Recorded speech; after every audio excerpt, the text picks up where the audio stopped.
So the FireRed and LeafGreen re-releases are turning into an absolute mess. Though hey, before we get into this controversial release, I am gifting a lucky subscriber this Articuno illustration rare from Journey Together. Now to know if you won, if I do reply to your comment with this Lucario emoji, well done, this underrated gem is making its way to you. But in all honesty, I wasn't even planning to talk about this, but it's just gotten so much bigger and so much darker than I thought it would. And I suppose I wanted to lay down my thoughts and explain where I'm at with it all. So I know I'm late to the party with the FireRed and LeafGreen re-releases, though if you are finding out about it from this video, well, essentially, Pokemon is re-releasing Pokemon FireRed and LeafGreen on February 27th, which will be available for purchase on the Nintendo eShop. Now, it sounds completely standard, it sounds exciting, but honestly, the response has been pretty ugly, and I'm gonna be walking you through what's really happened with this throughout the second. So I'm just on the FAQ from the support from Nintendo. And the big question here is, are these the original versions of the game, and have they been enhanced or modified in any way? And here it says,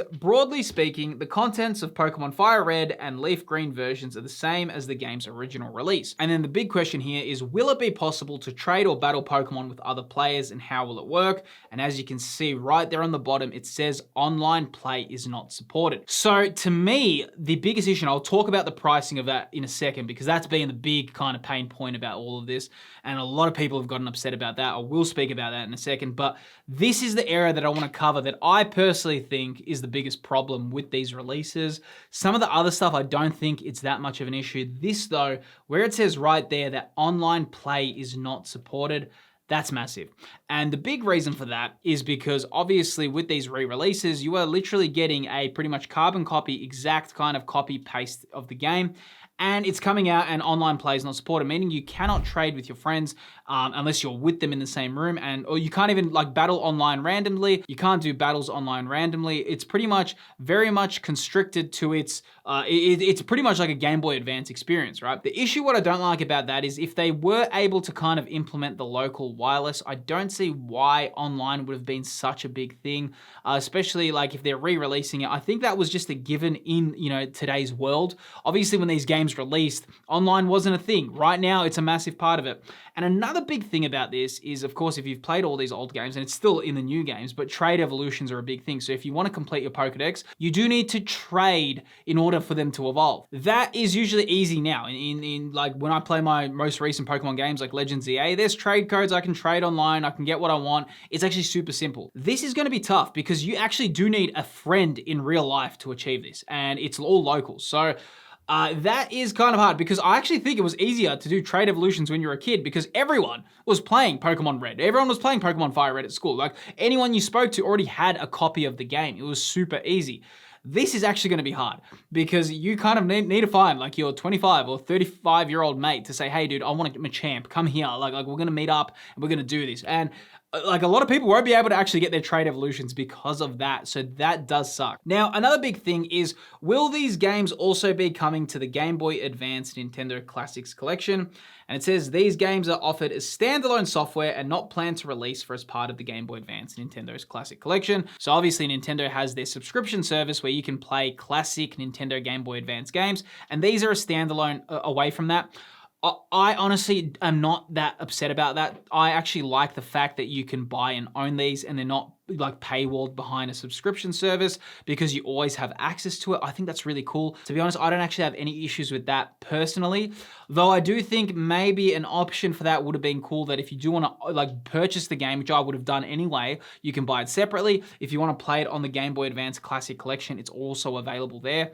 So they kind of said, hey, nah, like we're not even releasing on that. Pokemon's too special. We're just going to make it that you pay for the game. I understand why people are upset at that. To me, I'm not too upset because like I said, I'd like to own what I buy. Now, another thing that people aren't speaking about, and this is the only thing I find strange, is the release of how this came out. How it came out, it wasn't actually a video released. Everyone kind of like found out, it was screenshots on forums saying, hey guys, like FireRed and LeafGreen, they're available in the eShop. Like, is this a mistake? Like we can see that we can buy or pre-order Pokemon FireRed and LeafGreen. They're all coming, and everyone was like, oh, well, is this a mistake? What's happening? And then Pokemon like 2 hours later released a video saying that they're coming, but they placed it on the eShop beforehand. I've never actually seen that, to be honest. That's the first time I've ever seen anything with Pokemon come out like available to pre-order or available on the eShop before the announcement came through. That was very strange. And also it had stuff like saying Pokemon Home supported, and then that guy kind of got taken away. The fact that they took away the Pokemon Home thing also was a little bit weird as well. So that is some strange thing here. But I think where everyone is really getting up in arms about it, and I suppose the pain point is around the pricing. So the pricing of the games, if you are in US, it is 20 USD for either a copy of FireRed or LeafGreen, or if you're an Australian, it is 30 bucks to buy FireRed or LeafGreen. Massive kind of controversy around the price point for these. Why are we paying 20 USD for a 32-bit game that came out 20 years ago?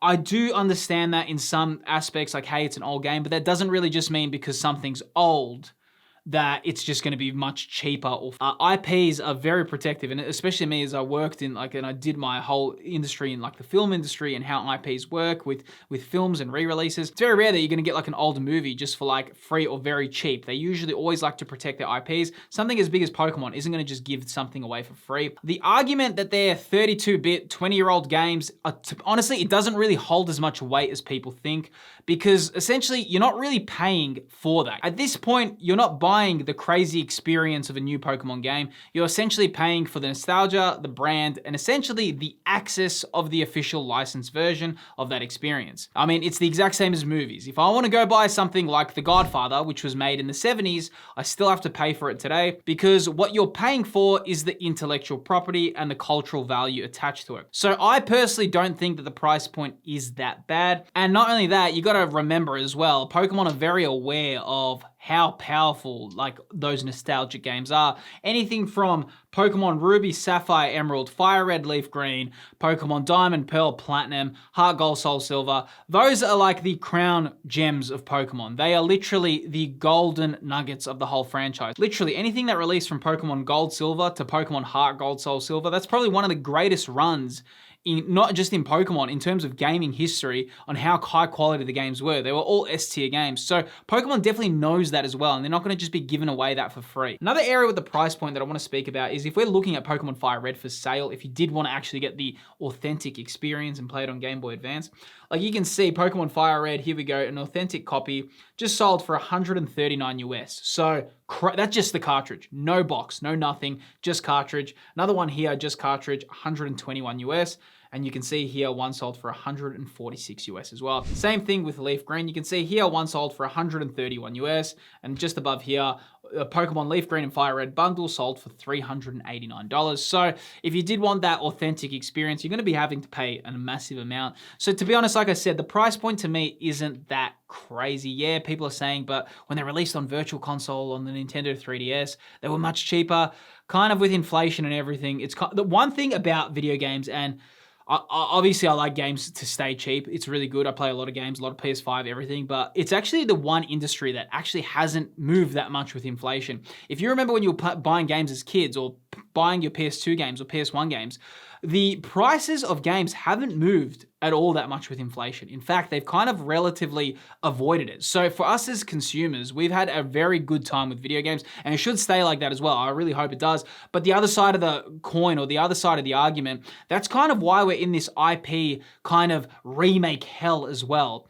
And it's so rare for us to get new projects that come out, is because things haven't moved that much. So IPs and everything, they find it much more safe that, hey, we're gonna remake a Pokemon game, or we're gonna just release Pokemon or Yu-Gi-Oh, or anything to do with an IP that's already established, because we know we're gonna get the volume. And that's what's so important right now. So it has, because of that, it's also killed a little bit of innovation. It's probably a discussion for another time, but it is something that you have to also consider, that's why we don't get that much innovative games, and we're in this, like I said, this remake or this remaster hell at the moment, what it feels like with just movies and video games, because they need the volume, but they also, it's too risky to test that with a brand new IP. And another thing, if you really want in terms of the price, and I suppose if you were gonna play Pokemon FireRed, I'm on how long to beat. You can see the Pokemon FireRed and LeafGreen, how long to beat is around 42 hours, okay? The main story is 30 hours, and right here, the completionist. If you wanted to get every Pokemon in the Pokedex, you're looking at around 140 hours of playtime. So yeah, I mean, there is a lot of content that you can get for that 20 USD that you pay for. I think in terms of how cheap it can go, it's not really the price point. I think the biggest issue that I can see from all of this is maybe if there was like a widescreen mode, maybe if there was something that felt like, hey, it felt like there's more to it than just like a carbon copy and paste. That probably would have justified or made the blow seem a little bit less painful. One of the things though, and it has to be said, especially with the Pokemon video games and the Pokemon community, people, it's kind of like a wound that is still open and sore, that even if Pokemon does something, which I actually don't think that this was that bad, this $20 release. I really don't. I think the price point's pretty fair. It's like if you went out with your mates and got dinner and you got a coffee, that's what you're paying, right? I don't think the price point's that big of an issue. The problem I think is with the whole Pokemon community at the moment, because they've kind of been disappointed so much with Pokemon video games and things, that anything that happens, anything that causes any sort of pain is just like amplified so much. So it's kind of like a wound that if you just like, you touch your skin, it wouldn't hurt, but because there's a big wound, even the tiniest touch just causes this massive excruciating pain. That's kind of what the Pokemon community, especially around the video games, is like at the moment.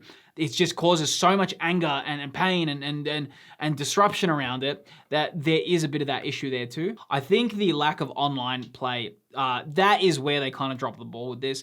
I feel like that was just a given. I'm very surprised to see that didn't come through.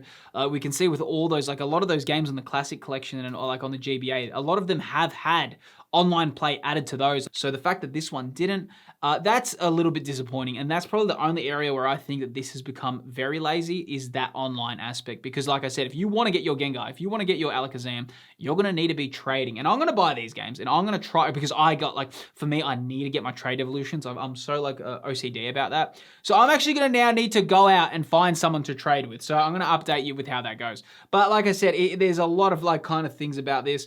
I'm very curious to know what your thoughts are, but these are my general thoughts. I think, like I said, that this thing's blown out pretty much way out of proportion. Do I think it's as bad as people made it out to be? Not really. No, honestly, I don't. I think it's like, I think like it's kind of okay. You're paying $20. You kind of can experience those old school games. They are S tier games. They're incredible games. But like, yeah, there is a few areas that they could have done, and maybe they will be added later on, but right now it does not look like that's going to be added. Though again, there is some common problems that keep appearing when people think of Pokemon cards versus Pokemon video games. And I've spoken about this before, but it seems that Pokemon video games keep gaining this massive criticism, but fans are praising the trading cards and they're really loving the direction of the artworks and how awesome the cards are. And it's becoming a big problem, and I actually reveal what the heart of it all is in this video on screen here. Within this video on screen, I go into the big problem Pokemon is facing at the moment, especially when you compare their video games to their trading cards. If you enjoyed this video, click the video that's appearing on screen. Appreciate you watching and tuning in, and I'll see you on the next video.